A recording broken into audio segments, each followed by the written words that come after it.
Hello, everyone. I'm Ivo Daalder, president of the Chicago Council on Global Affairs, and this is World Review, our weekly look at news from around the world. This week, we'll take a look at the phone call between Presidents Xi and Biden and the growing tension over the planned trip by Speaker Pelosi to go to Taiwan. Then we'll take a look at what's happening in Ukraine with a growing offensive by the Ukrainians to retake Kherson and Russian preparations to annex major parts of Ukraine that it now occupies. Finally, we'll take a look at the gas politics. Putin is closing the gas pipelines to Europe just at a time when electricity is in high demand as things are heating up. And of course, as people are preparing for a winter with very little gas. Here to talk about all of this are Ryan Heath, who's joining us from New York City. Ryan is senior editor at Politico and author of Global Insider by a Politico newsletter and podcast. Ryan, great to have you. Good to be back. From Brussels is the editor-in-chief of Politico Europe, Jamil Anderlini. Jamil, great to have you back. Great to be here, Eva. Thanks. And from Washington, D.C., Susan Glasser, staff writer of The New Yorker. And I guess I got to say, former editor-in-chief of Politico. This seems to be, as Ryan mentioned in his newsletter, a Politico reunion. By the way, I write for Politico, so it's just like the whole thing is becoming incestuous. But that being the case, we'll just have a great conversation. And Jamil, let me start with you. You've spent a lot of time in Asia looking at what the Chinese are up to. A phone call yesterday, 2 hours and 17 minutes between Biden and Xi, and really growing tensions about Taiwan and indeed about so much else, with the Congress passing a major piece of legislation in the U.S. to compete on technology with China. Bring us up to date about where we are and how worried should we be about a possible confrontation over Taiwan in the next few months. Yeah, I think the next few months, I'm less pessimistic about an actual conflagration in that part of the world, because for Xi Jinping, he has to get through the next few months and make sure that he solidifies his power.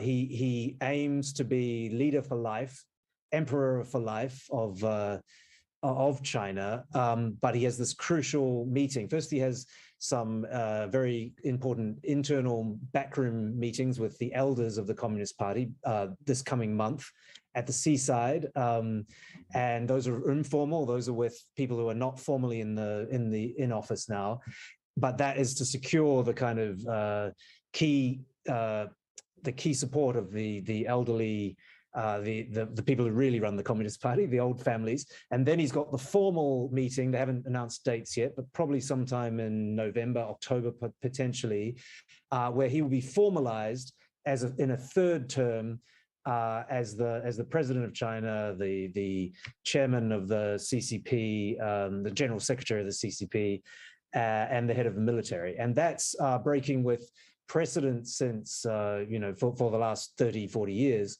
Not since Mao have these rules been broken on term limits, unofficial rules, have to be said in most cases, but there is a precedent of leaders stepping down after 2 5-year terms. So his 2 last predecessors did that, and he's planning not to do that. So I think it would be pretty distracting and a little bit difficult if he was to invade Taiwan right now. But he did say on the call with President Biden that the US is playing with fire, and people who play with fire get burned.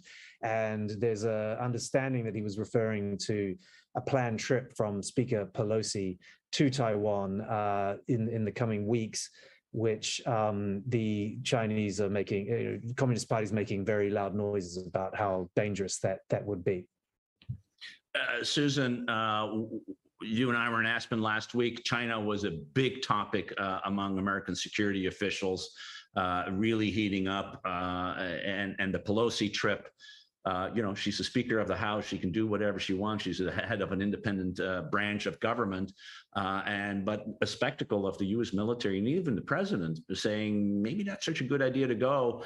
I mean, how should we look at the internal politics in Washington and what's your best guess about what Speaker Pelosi is going to do? She's supposed to go in early August, which is like very soon. Yeah, that's right. In fact, she's leaving right now on this trip to Asia. And so the question is, they've left unresolved whether she's going to stop in Taiwan or not. But she is going ahead with this congressional delegation. On the one hand, of course, is China really going to go to war over a congressional delegation? Right. That's an absurdity.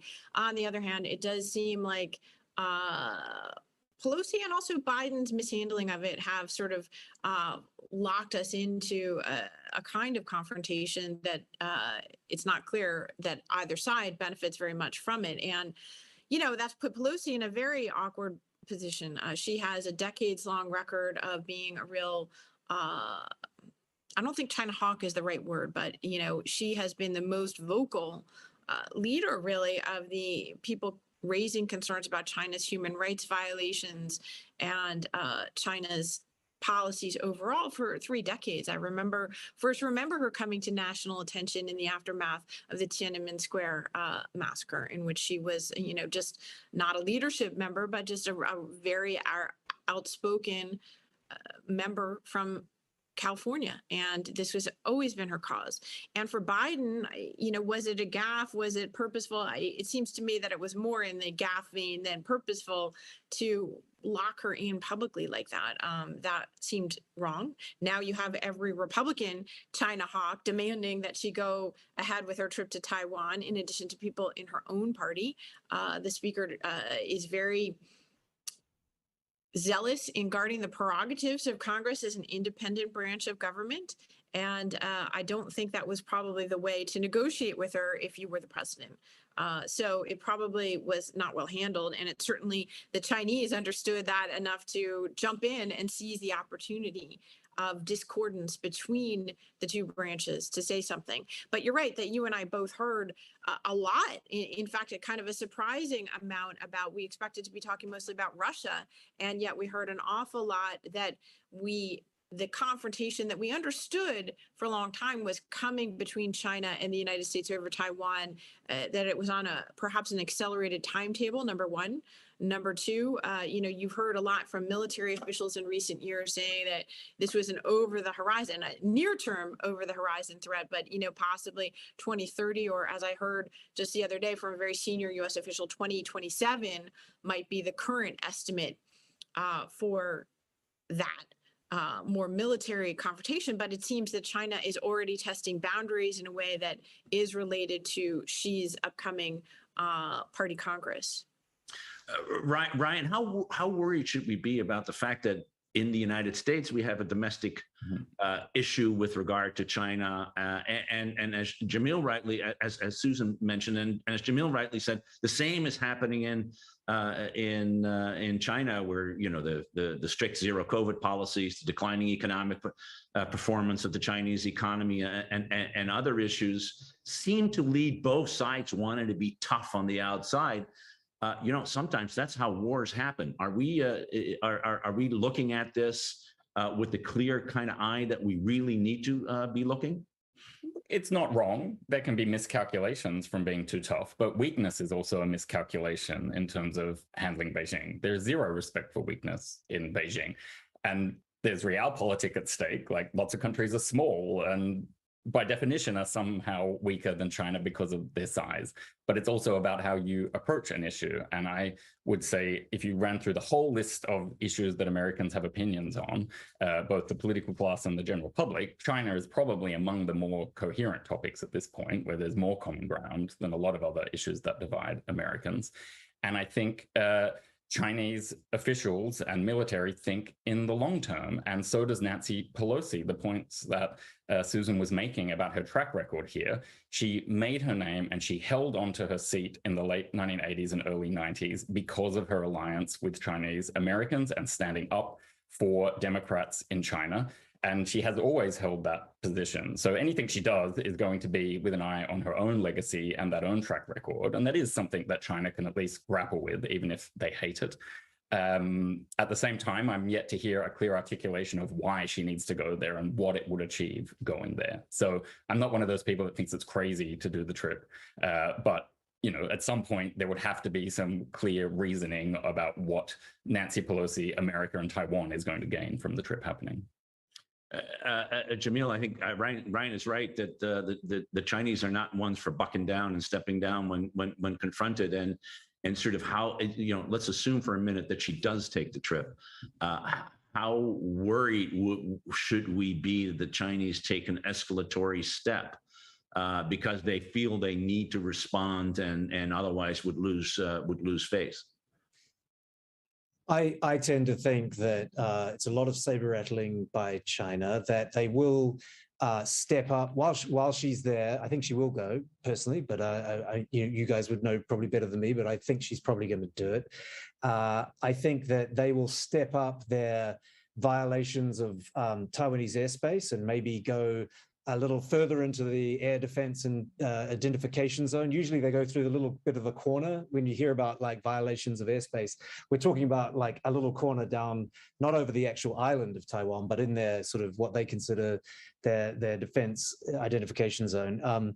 I think there'll probably be some more serious incursions, but I don't think that they're going to shoot her plane down, for example. And I don't think we're going to see, well, famous last words, but I don't think we're going to see, a full-blown military escapade on the back of this. But I think they would like the Americans to think that, and they would like some people to think that, and they would like Nancy Pelosi to change her mind and not go, and they can call that a great win. And look, we've brought the declining American superpower to its knees and made them change course. And aren't we so powerful and great? That would be a great win for Xi Jinping in the run up to the 20th Party Congress, and before this very important meeting on the beachside next month, possibly in some ways more important than the formal Party Congress, because it's the 50 or 100 families, most military political families who actually run China, are all gathering, all their representatives gather together in their little bathing suits, and they get together and they decide who runs the world. And sorry, I don't. That's not an image that I want. It's an image you probably don't. Yeah. I've been there to that beachside, and I tell you, it's ingrained, it's burnt, seared into my eyelid, the inside of my eyelids.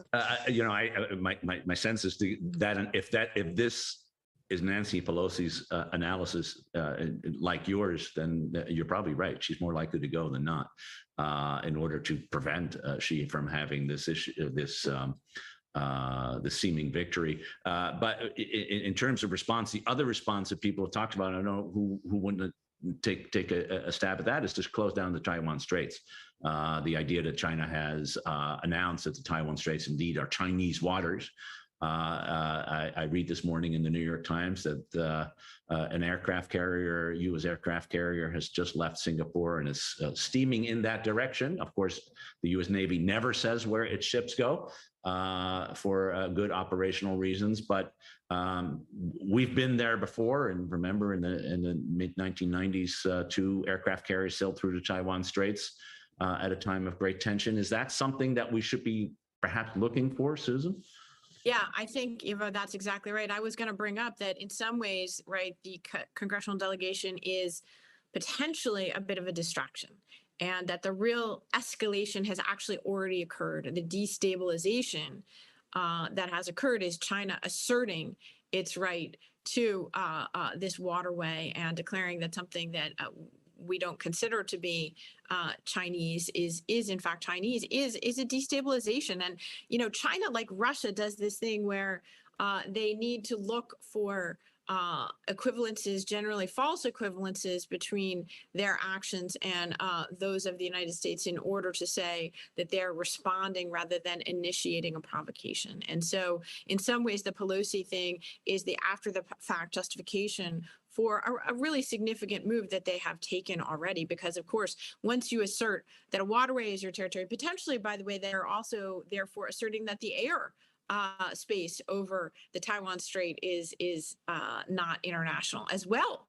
So does that mean that they're going to try to restrict overflights, or, it's not just, it might be not just a sea, but an air confrontation as well. And I think that what you're seeing is the beginning of potentially a long-term escalation in tensions over this, right? It is very clear that ideologically, Xi Jinping has made reunification with Taiwan a pillar of his rule, and that he is not going to be satisfied in the same way that Putin was not satisfied unless he made a major bid to reacquire territory that he ideologically has claimed is a part of China, and that, in fact, his version of Chinese nationalism is not going to be complete until he does so.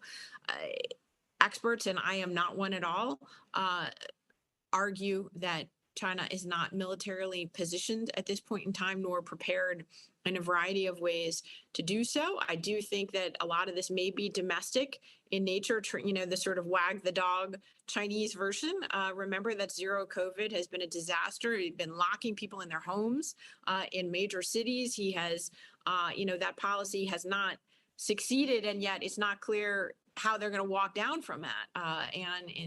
Now that it's obvious that COVID is with us in a long haul sort of a way, China hasn't had the vaccines that would now allow them to live with it in the way that we are coming to terms with.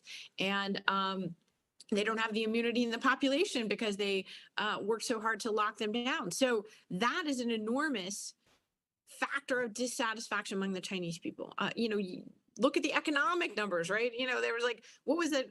0 cars were sold in Shanghai in April or something like that. I mean, this is insane. So I wouldn't discount the domestic factor in ratcheting up tensions internationally right now. No.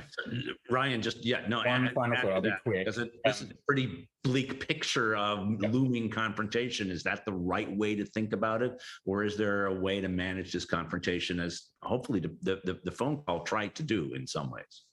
I wonder if that question's above my pay grade. I had a more simple point, which was, yes, the domestic problems that she is facing are the bigger, more practical drama.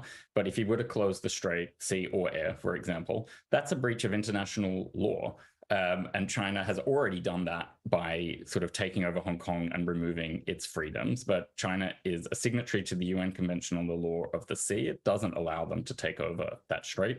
And if they do, it's not just Chinese nationalism, it's a growing form of Chinese exceptionalism, but without any of the democratic bedrock or comfort blanket that you get with American exceptionalism.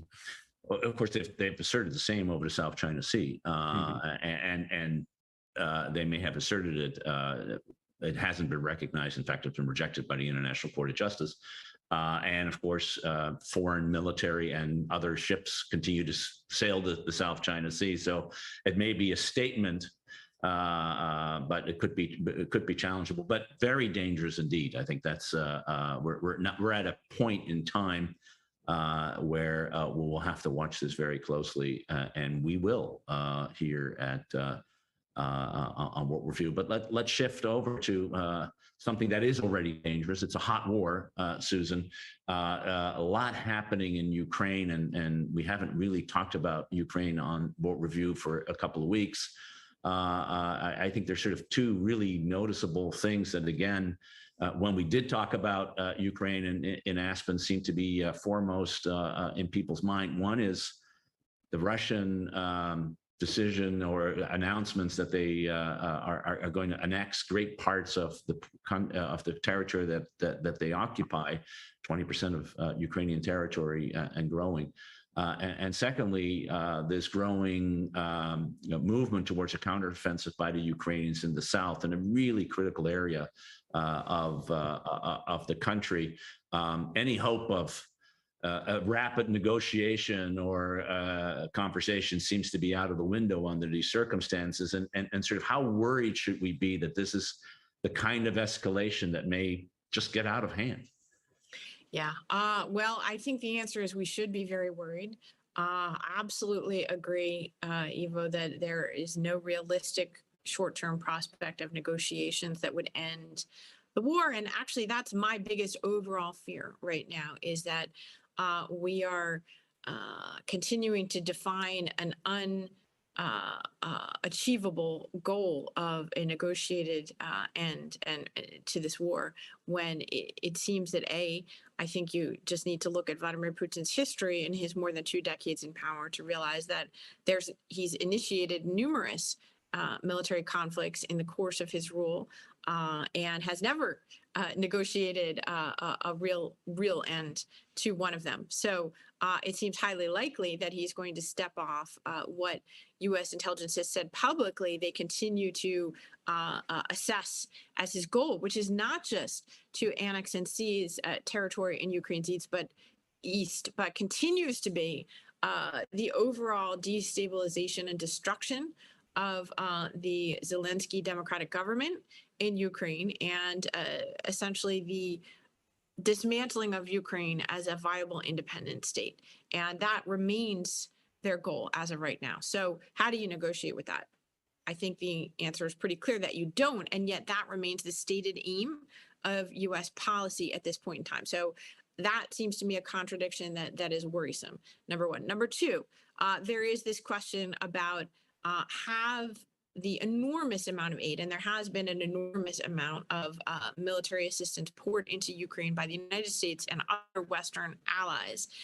Has it been sufficient to change the military balance of power fighting? Is it coming fast enough?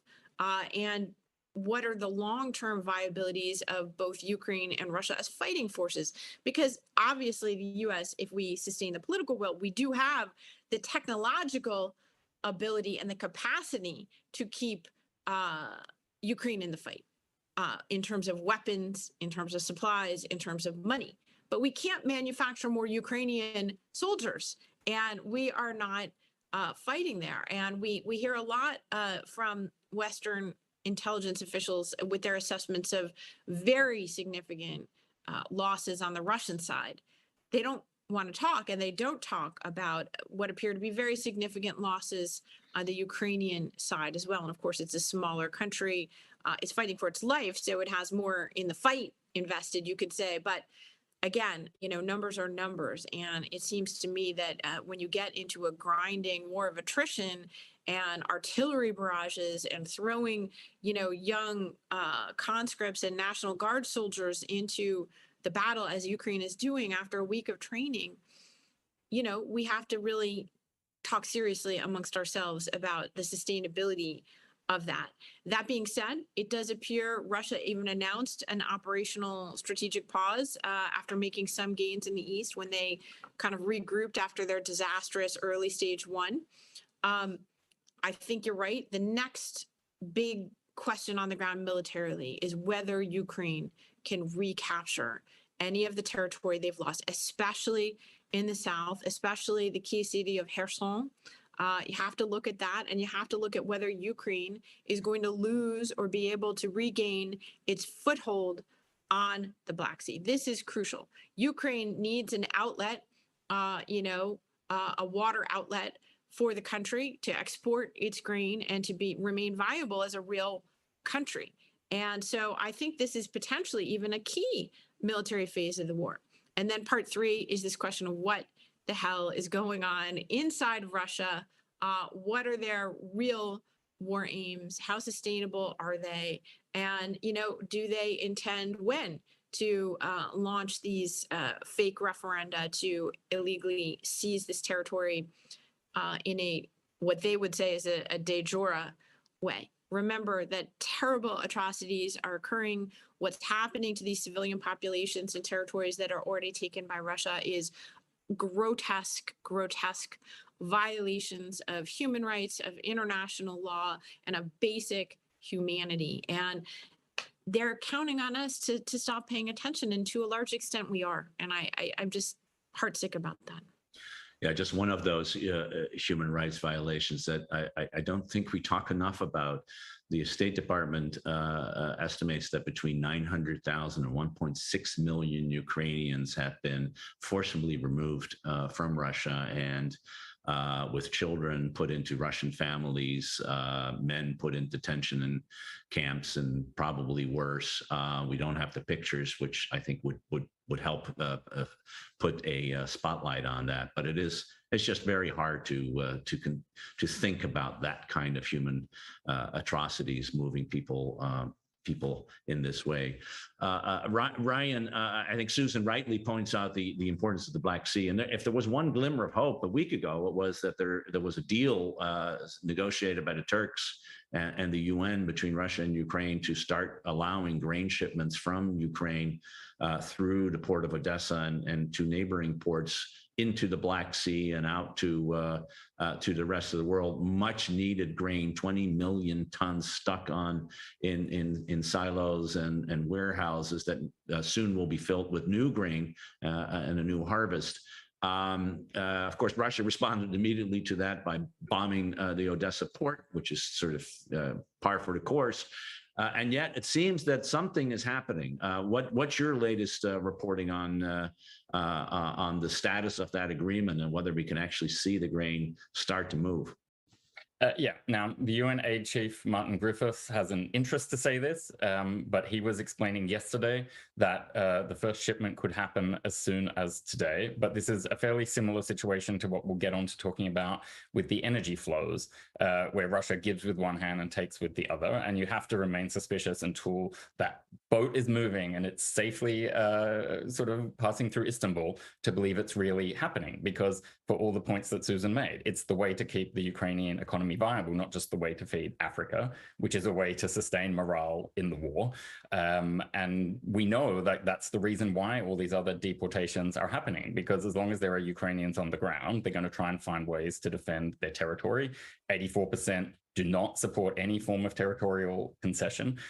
So the fact of the grain deal is a threat to Putin, but not allowing the grain out is also a threat to Putin in terms of global support. So it's very difficult either way. And, you know, I hope upon hope that it's going to work, but hope is not a very reliable way to operate in this situation. We've got to go really on the evidence. Jamil, we'll get to the gas issue in a minute, in which the EU, of course, plays a really critical role. But one of the things you hear a lot in Washington, and I wonder if you want to reflect on this, is a worry about Ukraine fatigue and fracturing of the coalition in Europe. I'm actually skeptical about that, but you know, let me and we'll be thinking and writing about that in the next few days. But I do think. There are signs, you know, the Italian government falling and Draghi in trouble, not even clear if he comes back. There are constant, of course, differences within the EU itself. How do you think the mood is in Europe about being able to continue to support sanctions on the one hand, and of course, military and financial support to Ukraine on the other? And financial support is very significant that the EU is putting forward. How worried should we be about the sustainability of the European effort? Yeah, thanks, Ivo. That was something I was going to mention. Is you do definitely see Ukraine fatigue, Ukraine war fatigue here. You notice it even in the reporting from media. You hear it amongst officials. It was such a shock, you know, first land war in Europe in 80 years. It was such a shock at the beginning, and it was almost inevitable that you'd get this sort of you know, you'd run out of compassion, you run out of attention even.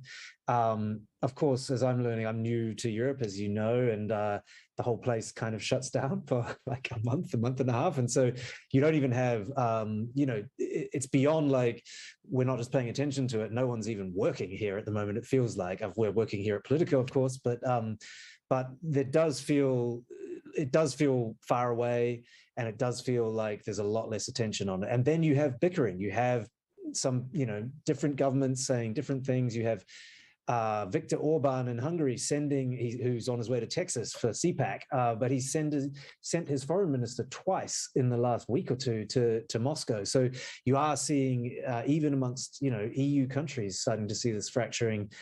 You have the German government fighting with other governments about who sent enough tanks or when. You know, you really, you know, it does feel just completely different, even from, say, a month ago. And a bit depressing, really. The thing I'm sort of waiting for, and thankfully, in my opinion, thankfully we haven't seen this yet, but there has been this, you know, you talked about Ukrainians removed forcibly from their homes to Russia, but you know, we had a huge influx of Ukrainians into the European Union. Even in Brussels, I mean, I go to the park with my children and I hear what I assume is not Russian, but Ukrainian. I mean, I can't personally tell the difference, but I'm assuming these are like recent arrivals. And when I've talked to one or two people just to, out of interest, they are Ukrainians who have arrived quite recently. So even here in Brussels, you're seeing it and feeling it. What I guess the point I'm trying to make is that what I worry about is Ukrainian refugee fatigue. Like, oh, they're coming to take our job. There is, of course, in Europe, obviously, over the last 7 years or so, been huge migration. It's been such a big topic. It's been pretty welcoming for now, or until now, towards refugees. But what I worry about is starting to see a bit of like backlash against large numbers of people, especially as we potentially are entering a recession here.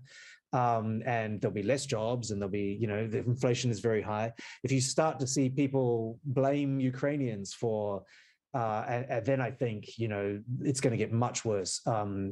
Governments, how can a government justify sending money and weapons and having so much support if, the domestic politics starts to get mixed up with complaints about refugees? So that's one thing that we're watching very closely. We haven't really seen it yet, but, you can see the potential for it. And particularly in places like Poland, which have received so many refugees. Yeah, absolutely. Susan, you wanted to jump in on there? Yeah, I think one thing I would flag is that I do think it's different, at least in the east of Europe, in Poland in particular, but also probably in Romania and other states that are close to Russia. They've been screaming about the threat from Russia for quite a long time as NATO and EU members, and have not really felt fully listened to until the last year. And I was just in Poland, and I was really struck by the enormous support that continues for Ukraine. I think where the fault line may emerge, and remember also that many of these Ukrainians want to go back to Ukraine, and actually millions of them have been going back now that phase one of the war is over and returning to Kyiv or to Western Ukraine. They may resettle permanently. There are, millions more internally displaced Ukrainians who are not going to leave the country, but are going to be refugees inside the country. That's the kind of support, by the way, that Europe and the United States will really need to offer in addition to military assistance. It's going to be reconstructing and resettling the center and the west of the country with the millions of people who cannot and will not return to their homes as long as Russians occupy them. So that's number one. But I think, so it's not like the economic migrants that you saw, flooding Europe and destabilizing its politics, and from the Middle East, from Africa. I do think, there is certainly an element of racism perhaps to it, but that there's a sense that these are Europeans, and also that it's more temporary, that these are Ukrainians who want to return home if they're able to do so.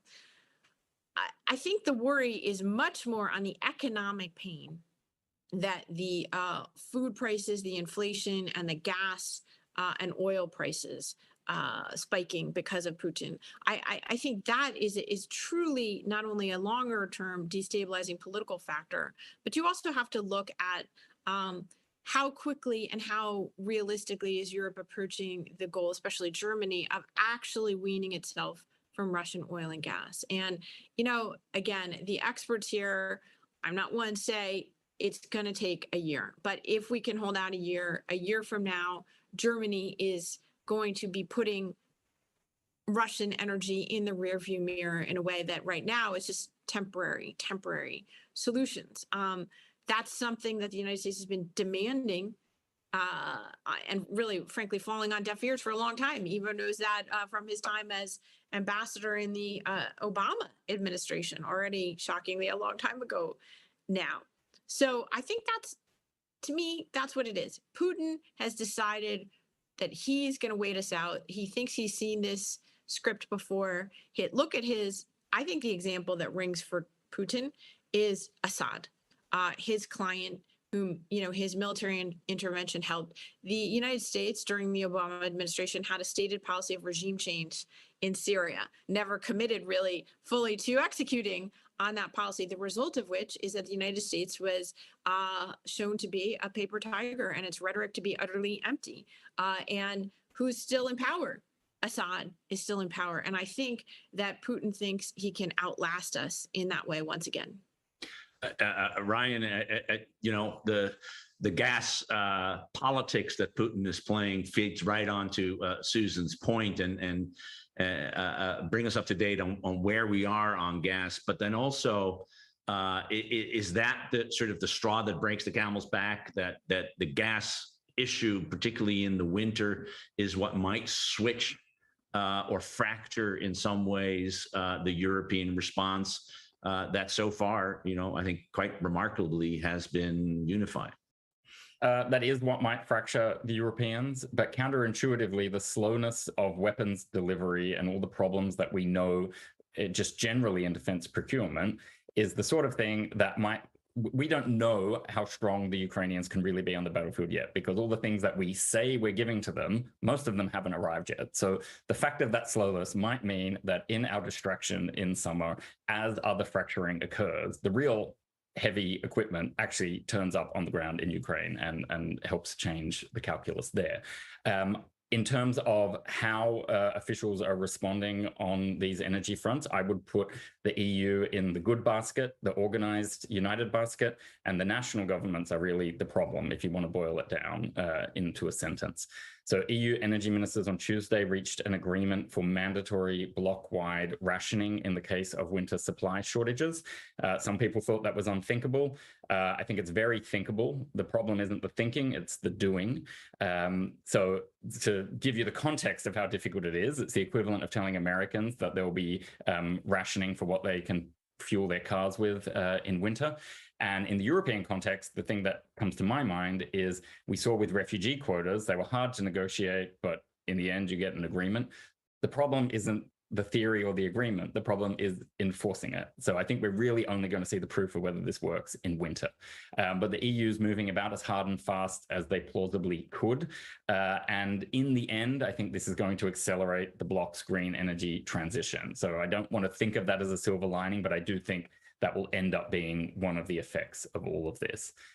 Beyond that, I just think national governments need to stop being surprised or acting surprised at Moscow's tactics. It's ridiculous. We always knew that Nord Stream 1 was going to get its gas flows cut. To pretend otherwise is just silly.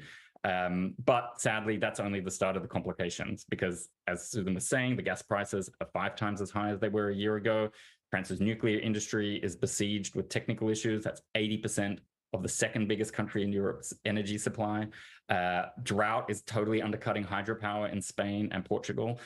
So to end on a light note with these thoughts, thank God there's no air conditioning in Europe, because they'd really already be screwed if they were trying to run the AC during this heat wave. Yeah, well, everyone's installing it because of the heat waves. That's the problem. So next year, even worse. But I mean, let me push sort of Ryan a little further. I mean, you rightly say there is a EU is doing well and the nations aren't doing very well. In the end, within a week, the EU came to an agreement, which the nations, of course, had to embrace, or at least 65% of the nations, and frankly, all the ones that matter, embraced. And it really comes down, it seems to me, to Germany.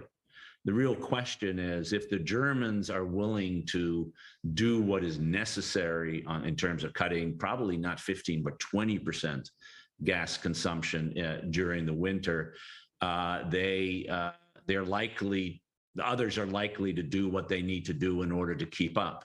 And so this may be one of those times that we thought might come and never really has come, where Germany's leadership in Europe and doing so by self-sacrificing rather than asking others to sacrifice, which Germany has been very good at, remember in the Euro crisis, that this is maybe where we are, and that the future of the European response depends on what Berlin does in a very fundamental way. On that, to provide some hope to everyone joining us today. One, it's the Greens ministers that have the confidence of business, public, and American allies, which is not something we would have thought of 2, 5, or 10 years ago in German politics. And I think it does matter as well what media outlets do in terms of whether they're urging people to sacrifice for a common good, or whether they're just blaming politicians for leaving everyone cold. to bring it back to the Politico theme, our owners, Axel Springer, probably going to come down very hard on sacrificing for the common good. So my prediction is we'll be encouraging Germans to do the right thing. Yeah, and I think this your point on the Greens is very important because they're the ones leading the effort on this, and there's a good climate reason for it, but there's another reason for it. Jamil, do you see it the same way, that the way Germany and frankly the EU Commission goes, and the EU Commission and Council, the EU presidents, all of them, there's so many of them, have led on this issue for so long that in fact, there's reason to think that this may actually work. Yeah, where Germany goes, so the rest of the European Union, of course. I was recently in Berlin, and I met with, it was off the record, but I met with the top of the new government, the very, very top, put it that way. And it was much more reassuring than I expected, frankly, and much more coherent and clear and than I expected. I mean, if the public messaging maybe isn't so reassuring, but in private, I felt much more confident that the right decisions are being made when it comes to Ukraine, when it comes to some of the energy things. It's fascinating for me because I was asking, as again a newcomer to the region, I was asking colleagues and experts about the nuclear issue here, and I was just told, oh, it's not even a discussion. And in fact, since in recent weeks and months, it has, okay, they're probably still going to shut off the last few nuclear reactors in Germany, but the discussion is now really boiling over, whether this was the right call. And, for an outsider, it looks like absolute madness. Shut off all your entire nuclear industry and make yourself even more reliant on Russian gas and ignore all the warnings and look where you are. So I think that they won't be able to, probably reverse the shutdowns of the couple of nuclear reactors they still have in Germany, but the discussion is at least coming back over whether they need to rethink the whole topic of nuclear. And yeah, it's interesting. In the short term, this war is making emissions worse. It's actually, making Italy, Germany, other countries switch on their mothballed coal-fired power plants.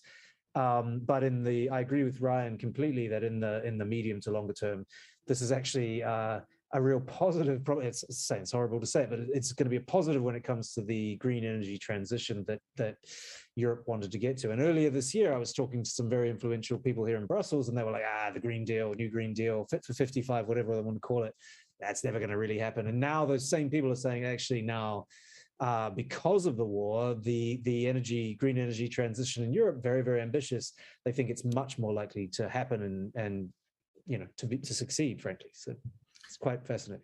Susan, last word to you, because of course in the United States, the lost cause of climate change legislation all of a sudden come back, and the U.S. is on the verge, and I'll just say on the verge because we haven't done it yet, of approving the largest climate deal ever by the U.S. government. And as one newspaper put it, we were the skunks at the garden party last week, and now we're leading again on climate change. Who'd have thunk?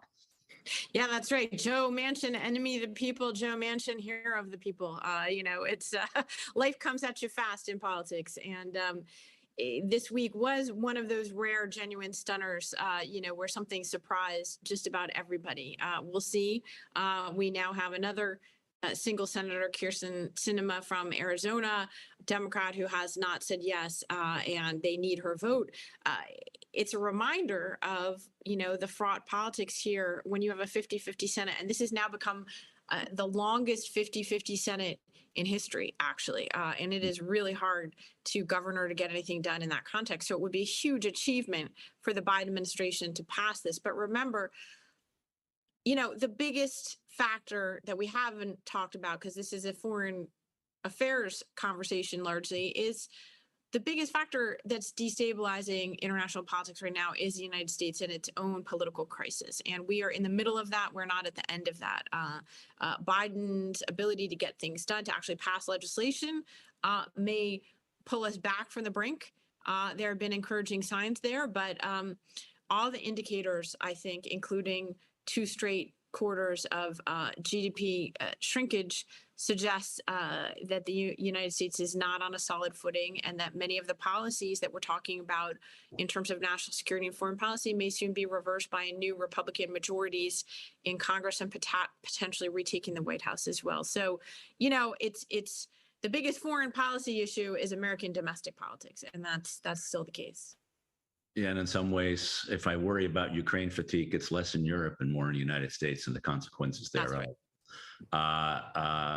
Susan Glasser, Jamil Anderlini, Ryan Heath, thanks so much for really a terrific conversation. Learned a lot. Little hope too, where left and right. But we'll be back again next week with another edition of World Review. And until then, I want to thank all of you. For those of you watching and listening, and hope to see you again next week. In the meantime, bon weekend. Bon weekend.